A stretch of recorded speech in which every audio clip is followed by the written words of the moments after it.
For most of us, the phrase, "look what you made me do," sounds melodramatic, something straight out of a soap opera that we'd never really take seriously.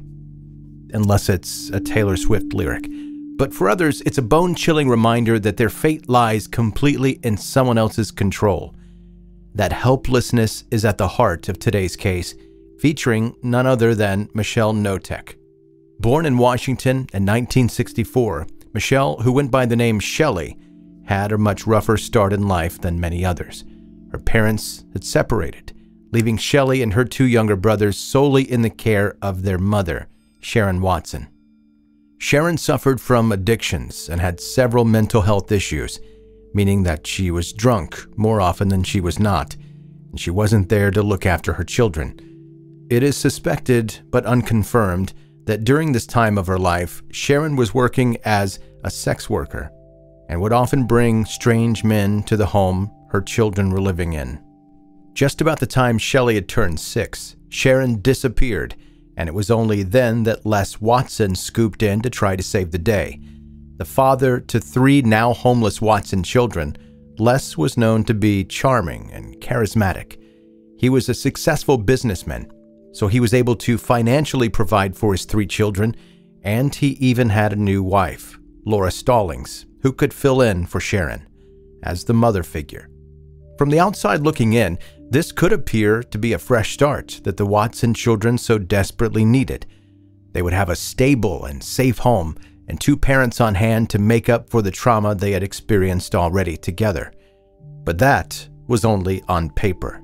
In truth, the Watson-Stallings household was rife with grief and torment, and at the heart of it was Shelly Watson herself. Like many older siblings, Shelly enjoyed tormenting and teasing her younger brothers, but she would take things much further than most people would ever go. She did the somewhat usual thing of blaming them if she was caught skipping chores or missing homework, but then again, she would also line the inside of their shoes with glass shards and beat them. Stunned and shocked by her stepdaughter's behavior, Laura tried to do the responsible thing and step in, only to find Shelly's ire then directed towards her instead. Shelly hated Laura and used every excuse she had to try to make Laura's life more difficult. She frequently refused to listen to her and flat out picked fights with Laura, all the while reminding everyone around them that Laura wasn't her real mother. And even though that could sound like Shelly was missing her mom, Sharon, again, the truth is far more chilling than that. Les Watson later described what happened to his ex-wife Sharon when Shelly was only 13 years old. He claimed that she was living with another man at the time, but that they were, in his own words, homeless drunks living on Skid Row. She was beaten to death. That was how Shelly lost her mother, but far from being even more traumatized by the situation, Shelly seemed to ignore it. Quote, "Shelly never once asked about her mother," Laura said in an interview later. But maybe it was that Shelly couldn't let people in to show them her pain. Or maybe it was because the trauma she experienced in those first 6 years of her life, when she was still living with Sharon, had simply caused too much damage. Only about a year later, Les and Laura found themselves panic-stricken and calling Shelly's school when she didn't come home. During that phone call, their worst fears were confirmed when the school informed them that Shelly had been picked up by the police. Les and Laura rushed down to the station, desperate to protect Shelly from whatever it was that she was in trouble for, only to find the spotlight directed at them. Well, directed at Les in particular. Shelly had shared some startling and heartbreaking news both with her teachers and with the police. Les had been sexually abusing her. Determined to get to the bottom of things, the police conducted a thorough investigation, but a medical exam revealed that Shelly had been lying about the whole thing. After several failed attempts at patching their family back together, Shelly then went to live with Laura's parents. Her behavior did not improve there. Instead, she would often be caught tormenting neighborhood children and locking them into rooms when she was babysitting them. She also made one more claim that her grandfather abused her during this time, but no one around her took the allegations seriously. Now, as an adult, Shelly married and had 2 daughters, Nikki and Sammy, before she met David Knotek. David was a Navy veteran turned construction worker, and 5 years after Shelly walked into his life, the 2 of them were married. Together, they welcomed another daughter named Tori into the world, and their family was complete. But as Nikki would later say, quote, "My mother was like a ticking time bomb. I never knew when she would go off." When Shelly was calm and happy, she showered her 3 daughters and husband with love and affection. When she wasn't, she would turn in a flash into someone completely cold and sadistic. Whatever the girls had done wrong would need to be punished, and Shelly's favorite method of punishment was something she liked to call wallowing. She would force the children outside, usually during the night, and make them roll around naked in the mud. Then, to clean them off, she would hose them down with the cold water from the garden hose and make them stand outside until they were dry enough to come back in. Wallowing was Shelly's go-to answer for most things. If the girls ticked her off or didn't ask for permission before using the bathroom, they would all find themselves outside in the mud. This was also the case when Shelly invited her nephew Shane Watson to come and live with them while his father was in prison. Shane, like the others that would follow after him, actually believed that he was walking into a warm and safe home, but he quickly discovered that this was far from the case. Like his cousins, he would face wallowing too, and as an extra form of punishment, he would sometimes have to slow dance naked with his cousins in the living room. It was during this period that Shelly would further torment Nikki and Sammy by demanding handfuls of their pubic hair and locking them in a dog kennel after they'd been out wallowing. And it was also during this period that Shelly shoved Nikki's head through a glass door and yelled at her, "Look what you made me do." But it was also only a few short months after Shane moved in that the children found a brief moment to breathe. Shelly got herself a new victim and usually directed all of her attention towards him instead of at the other children. It was this fact that kept the children quiet during most of the abuse that would follow. A silence that they later said they would forever regret. Kathy Loreno was one of Shelly's old friends who had fallen on hard times after losing her job. Shelly invited Kathy to live with them until she had gotten back on her feet.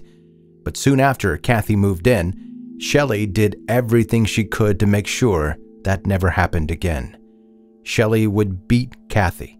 After claiming that Kathy was a binge eater, Shelly took all of her clothes and forced her to do chores around the house naked. After accusing Kathy of sleepwalking, Shelly then started forcing her to take sedatives and made her sleep in the basement.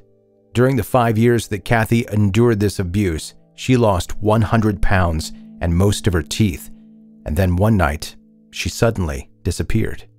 According to David Knotek, Shelly had beaten Kathy before leaving the house that evening. He could hear Kathy down in the basement, but something about the way she was breathing made him want to go and check on her. "I know I should have called 911, he later said, but with everything that had been going on, I didn't want the cops here. I didn't want Shell in trouble."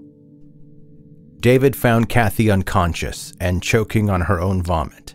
He performed CPR and tried to save her, but the beating had gone too far. Kathy died on the basement floor.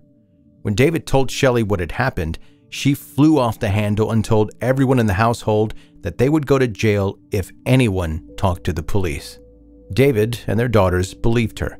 They stayed silent while David burned Kathy's body, and he and Shelly disposed of her ashes. But Shane didn't. He told Nikki that he had taken pictures of Kathy during the abuse, and he was going to show them to the police.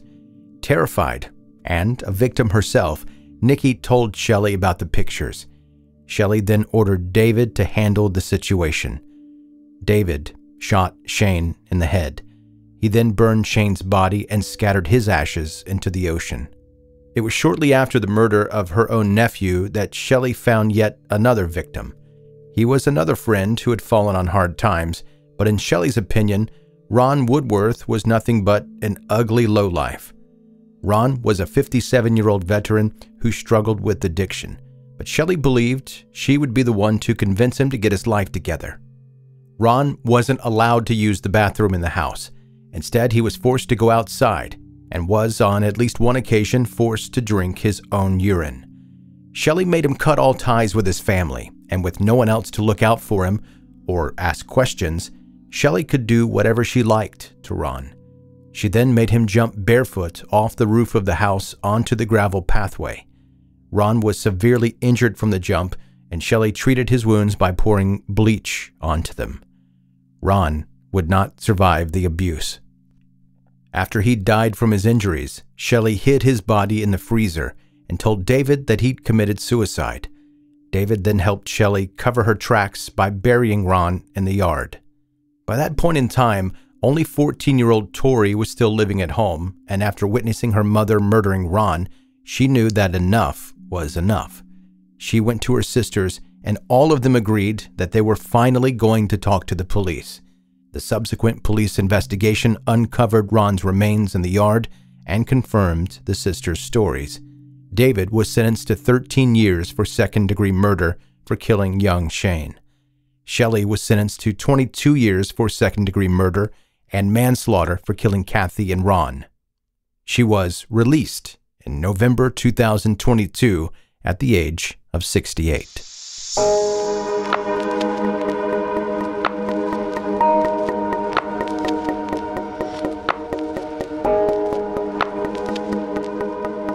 That is 10-Minute Murder for today. Brief and bingeable true crime. My name is Joe, I'm the host, and thank you for taking the time to listen to the podcast today. If you're a brand new listener, hit subscribe wherever you're listening right now. That is going to more easily help you catch up on all the back episodes, and when the new ones come out, you're first in line to hear them. If you're an OG listener, I love you with my whole heart. You know that. And hey, if you have not connected with 10-Minute Murder on social media, TikTok, Instagram, Facebook, those places mainly, make sure you do that. Links are at 10minutemurder.com. And that's it. That's your episode for today. Thank you so much for listening.